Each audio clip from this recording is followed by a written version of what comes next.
Hello students, कैसे हैं आप लोग। Welcome to our channel Shams classes. और स्टूडेंट्स, आज हम आपके लिए लेकर आए हैं 12th क्लास से इंग्लिश का है आपका पोइम है। फर्स्ट पोइम है आपका my mother eight 66। Yes, my mother eight 66। ये कहानी किसकी है और मतलब स्टोरी किसकी है और पोम किसने लिखी है, चलते हैं बात करते हैं। पोइट्री जो है माय मदर एट 66 है, वो लिखी गई है कमला दास ने। बिल्कुल, कमला दास जी ने लिखी है ये। वो पोइट हैं। इनके बारे में थोड़ा सा बात कर लेते हैं। और एक्चुअली इस पोइम के बारे में मैंने काफी डीप में और काफी ज्यादा लिखा है, कमला दास के बारे में भी लिखा है। तो इस पोइम को सुनने के बाद आपको ये जो मटेरियल है कहीं भी नहीं मिलेगा, मैं आपको बता दूं। तो स्टार्ट करते हैं इनके बारे में। इनका बर्थ जो हुआ था वो 31 मार्च 1934 में हुआ था। इनका जन्म स्थान जो था वो पुनयरकुलम, मालाबार तट में। अब जो केरला में, यानी कि केरला आप समझ सकते हैं, केरला में बुक में केरला का दिया हुआ है। तो उनका जो गांव का नाम था पुनयरकुलम नाम था।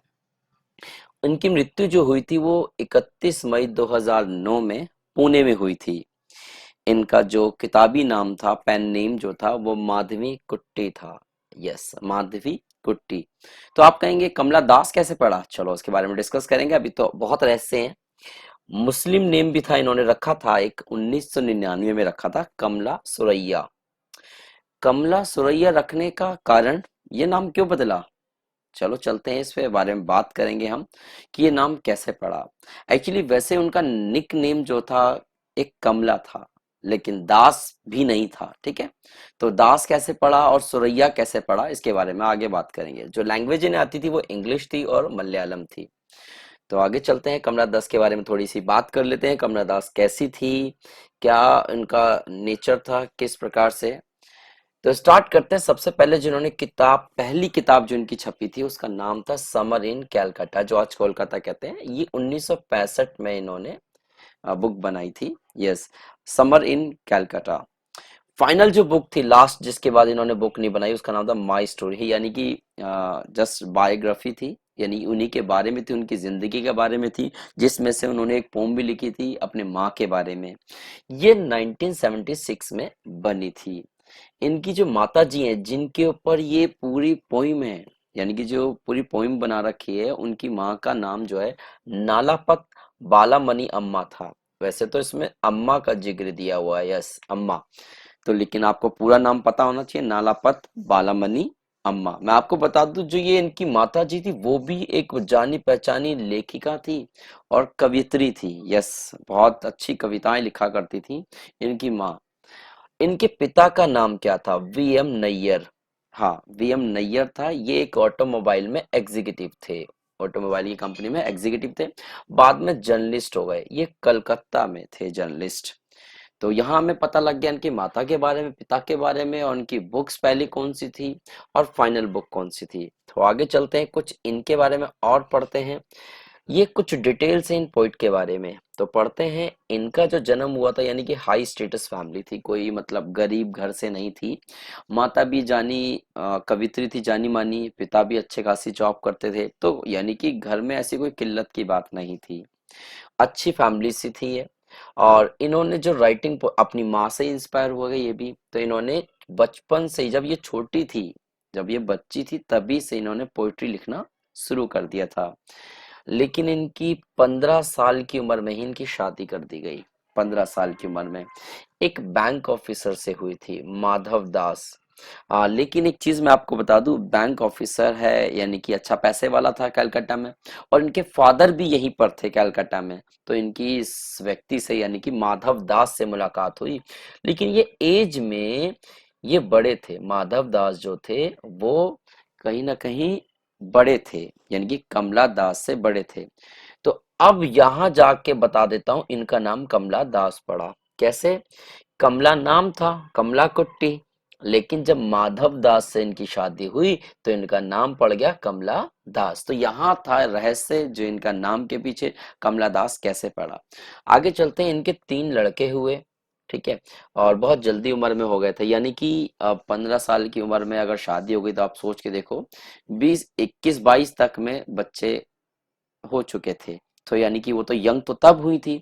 तो इनके पहले लड़के का नाम था माधव दास नालापत, पिता के नाम से ही था माधव दास नालापत। और चिन्नन दास दूसरे बेटे का नाम था, और तीसरा बेटा था जय सूर्य दास। तो 3 बेटे थे इनके, ये भी बड़े होने लग गए धीरे धीरे। आगे चलते हैं, अभी भी इनके बारे में थोड़ा और पढ़ते हैं। अब ये तीनों बच्चों को पालना बड़ा मुश्किल हो गया, 3 बच्चे पालना प्लस अपनी पोइट्री लिखना। कब लिखेंगी? तो जब सब सो जाते थे तब नाइट में ही अपनी पोइट्री को लिखा करती थी। बिल्कुल। लेकिन धीरे धीरे जैसे ही ये अब उम्र बढ़ती गई, इनके पति का देहांत हो गया। बच्चे अपने वेल सेटल्ड हो गए, पढ़ाई लिखाई के बाद अब किस एक बड़े बेटे की शादी हुई। धीरे धीरे अब ये सब बच्चे सेपरेट हो गए, अलग अलग जगह रहने लग गए। तब तभी जाकर किसी व्यक्ति ने इनको रोज कॉल करता था, मतलब आई मीन चिट्ठी लिखता था उसमें, और इनको मतलब जैसे फोन पे लोग किसी को कॉल करते हैं और बोलते हैं कि जी हाँ मैं तुम्हें बहुत पसंद करता हूँ, ये वो इस तरीके से। सादिक अली थे, सादिक अली, अबू धाबी में यानी दुबई में ये थे। और इन्होंने इनको मैसेज करना शुरू कर दिया, मतलब कहीं ना कहीं से लिंक लेटर लिखना शुरू कर दिया। तो ये जो थी इनसे प्यार करने लग गई, यानी कि कमला दास जो थी वो सादिक अली से प्यार करने लग गई। और एक चीज और देखो यहाँ पर, ये बहुत छोटा था सादिक अली। एक्चुअली ये जब इनके पति की मृत्यु हो गई तो ये अलग रहने लग गई, अलग रहने लग गई। तो बस इन्हें प्यार हो गया और वो सादिक अली थे। जब ये कमला दास 65 साल की थी ना, तो वो व्यक्ति 38 साल का था। यानी कि गैप देख सकते हो आप, कितना बड़ा गैप है, डबल का गैप हो जा रहा है। यानी कि 38 साल के व्यक्ति को प्यार हो गया किससे? कमला दास से। अब इनको जब ये कमला दास इनके साथ रहने लग गई, यानी कि सादिक अली के साथ, तो अब भैया वहां पे बात उठी कि भैया तुम तो मुस्लिम में रह रहे हो तो तुम्हारा नाम भी बदलना चाहिए। तब 1999 में इसी कंट्रोवर्शियल की वजह से इन्होंने इस्लामिक कबूल कर लिया और अपना नाम कमला सुरैया रखा। तो ये नया रहस्य पता चला आपको कमला दास के लिए। तो ये कमला दास कैसे कमला सुरैया बन गई। तो आगे चलते हैं। कमला सुरैया के बाद अब इन्होंने एक एशियन एशियन वर्ल्ड प्राइज जीता था लिटरेचर में ही 1985 में। काफी आ, जाना माना अवार्ड होता है, और इस तरीके से कमला दास ने अपनी लाइफ आगे ही गुजारी। अब इस एज में वो अपने बच्चों से भी अलग थी, अपना पति भी नहीं था। तो ऐसे में अब वो अपने माँ के घर आती है। तो मतलब जब उससे पहले मतलब मिलने जब भी आती थी तो उसको हमेशा डर लगता कि उनके पिता की डेथ हो चुकी थी। वो हमेशा डरती थी कि मेरी माँ कहीं मैं आऊं और ना मिले, क्योंकि अब वो अकेला फील करती थी। तो अब उन्हें लगता था कि मेरी माँ मिलेगी नहीं मिलेगी। तो इसीलिए उन्होंने इस पोइम का नाम रखा है माई मदर एट 66। तो पॉइंट टू पॉइंट पढ़ते हैं, आगे चलते हैं हम। तो स्टार्ट करते हैं, आपकी ये पोइम स्टार्ट होती है। तो एक एक स्टेंजा से पढ़ते हैं।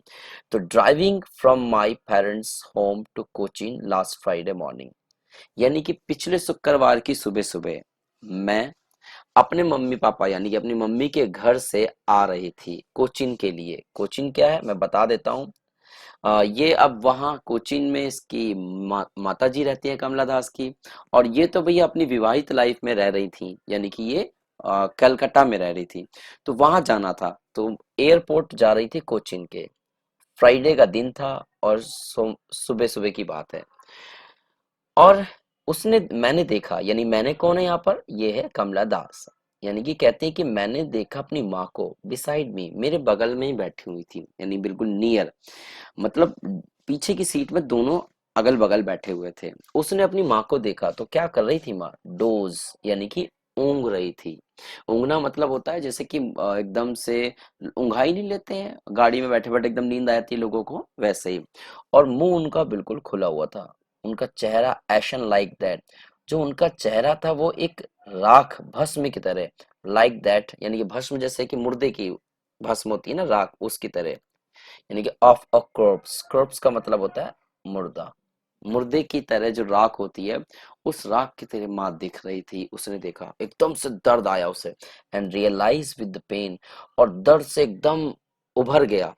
कैसे? That she was as old as she looked, यानी कि अब वो बूढ़ी हो चुकी हैं जैसा वो दिख रही हैं। लेकिन तभी सून जल्द ही पुट दैट थॉट अवे, अब वो अपनी ये नेगेटिव सोच को भगाना चाहती थी। और तभी लुक्ड आउट, बाहर देखा उन्होंने, एक यंग ट्रीज, कुछ बड़े बड़े पेड़ थे। स्प्रिंटिंग, स्प्रिंटिंग का मतलब क्या होता है? स्प्रिंटिंग का मतलब होता है रनिंग। रनिंग, रनिंग मतलब दौड़ते हुए। यानी कि जब कार चल रही थी तो पेड़ तेजी से पीछे की ओर जा रहे थे, वही है sprinting trees. Okay. The Mary children spilling out of their homes, यानी कि मैरी चिल्ड्रन मतलब हैप्पी बच्चे, जो खुशी वाले बच्चे थे, खुश होकर। स्पिलिंग आउट का मतलब था घर से खेलने के लिए बाहर निकलना, तो यानी कि बच्चे बाहर, घर से बाहर निकल के खेल रहे थे। स्पिलिंग मतलब बाहर निकलना खेलने के लिए। बट आफ्टर द एयरपोर्ट्स, जैसे वो एयरपोर्ट पहुंचती है, वहां पे सिक्योरिटी चेक होता है, तो वहीं पर एक स्टैंडिंग अ फ्यू यार्ड्स, एक छोटा सा मैदान था, यानी कि कुछ गज की एक जगह थी जहां पे वो खड़ी थी, उनसे दूर, कुछ गज दूर खड़ी उनसे, किससे? अपनी माँ से। क्या सोच रही है? देख रही है। I looked again at her, कहती है मैंने दोबारा देखा अपनी माँ को। वेन मतलब होता सिक, सिक कमजोर, मतलब बीमार जैसे। पेल मतलब येलो, बिल्कुल एकदम पीला सा चेहरा हो रखा है। As a late winter's moon, यानी कि अपनी माँ के चेहरे को एक लेट विंटर्स मून से कंपेयर किया। ये लेट विंटर्स मून क्या है?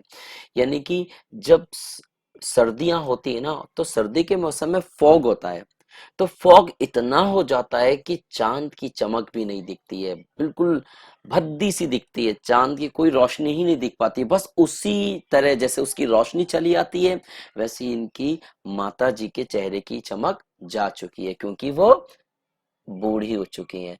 वही दैट ओल्ड फैमिली एक, यानी कि वही पुराना दर्द उसे अंदर अंदर सताता है। कौन सा? जो बचपन से उसे जब भी वो मिलने जाती थी, वो यही सोचती थी पिता भी नहीं है, माता कैसे अकेली रहेंगी, और मिलेंगी नहीं मिलेंगी, अगली बार आऊंगी, तो डर सता रहा है माँ के खोने का, यानी कि वो माँ को कहीं खो ना दे, यही डर है उन्हें। But all I said was, लेकिन बाद में क्या कहती हैं? वही मैं कहती हूँ, सी यू सून, यानी कि हिम्मत बनाकर चलो मिलते हैं अम्मा दोबारा। ऑल आई डिड, ये सब, was smile and smile and smile, और ये सब करके वो बस मुस्कुराती रहती है और मुस्कुराती रहती है। यानी कि एक उम्मीद करके जाती है, एक होप करके जाती है कि ताकि अगली बार मैं फिर मिलेंगे अम्मा, यानी कि अपने आप को भी उम्मीद दे रही है और अपनी माँ को भी उम्मीद दे रही है। तो ये थी आपकी पोइम। यहाँ तक मैंने आपको पूरे स्टेंजा बता दिए हैं। इन शॉर्ट में अगर आप पढ़ना चाहते हैं, मेन पॉइंट्स से, छोटे छोटे से पॉइंट्स हैं जो पॉइंट्स है यहाँ पर। यानी कवित्री क्या है, वो कोचिंग जा रही है, शॉर्ट में एयरपोर्ट, अपनी मॉम के साथ कार में, और उसका चेहरा देखती है, वो बीमार सा पीला चेहरा, और ऊँगती हुई माँ जो है ऊँग रही है, उसका पुराना डर है कि माँ को कहीं खो ना दे। और ट्रीज देखती है, स्प्रिंटिंग ट्रीज, और मैरी चिल्ड्रन देखती है। इससे वो लाइफ के बारे में देखती है कि जिंदगी कैसे आती है और फिर चली आती है, यानी कि बच्चों के रूप में देखती है कि लाइफ कैसे आती है वापस, और पेड़ों की लाइफ यानी कि यंग टाइम कैसे चला जाता है, यानी समय कैसे बीत जाता है, ये कंपेयर कर रही है। जैसे वो सिक्योरिटी चेक होता है, वहां पे उसका पुराना दर्द वापस आ जाता है, उसको कोशिश करती है छुपाने की अपनी इमोशंस को मुस्कुराकर, और कुछ बोलती है good bye to her mom, कहती है, और उम्मीद से कहती है सी हर अगेन, यानी दोबारा मिलेंगे, ये उम्मीद रखती है कि हम दोबारा मिलेंगे। तो यहाँ तक आपको शॉर्ट पॉइंट्स भी मैंने आपको बता दिए, आप इजी, आप कोई भी आराम से कर सकते हैं, कोई भी क्वेश्चन पूछता है इसमें। और कुछ मैंने आपको डिफिकल्ट वर्ड्स के मीनिंग भी दे दिए यहाँ पर, तो आप इन वर्ड मीनिंग को आप पढ़ सकते हैं। अगर आपको कोई भी स्टेंजा में वर्ड मीनिंग नहीं आ रहा है तो आप यहाँ से देख सकते हैं, और यही आपकी पोइम खत्म होती है, बिल्कुल। और अगर पोइम आपको समझ में आई है तो आप अपने दोस्तों को शेयर कीजिए, और नए हैं तो सब्सक्राइब कर लीजिए, ताकि अगली वीडियो भी आने वाली है आप तुरंत उसे देख सकते हैं। और बेल आइकन जरूर प्रेस कर देना, वरना आपको पता कैसे चलेगा नई वीडियो आ गई है। और वीडियो देखने के लिए थैंक यू, मिलते हैं नेक्स्ट वीडियो में, बाय बाय।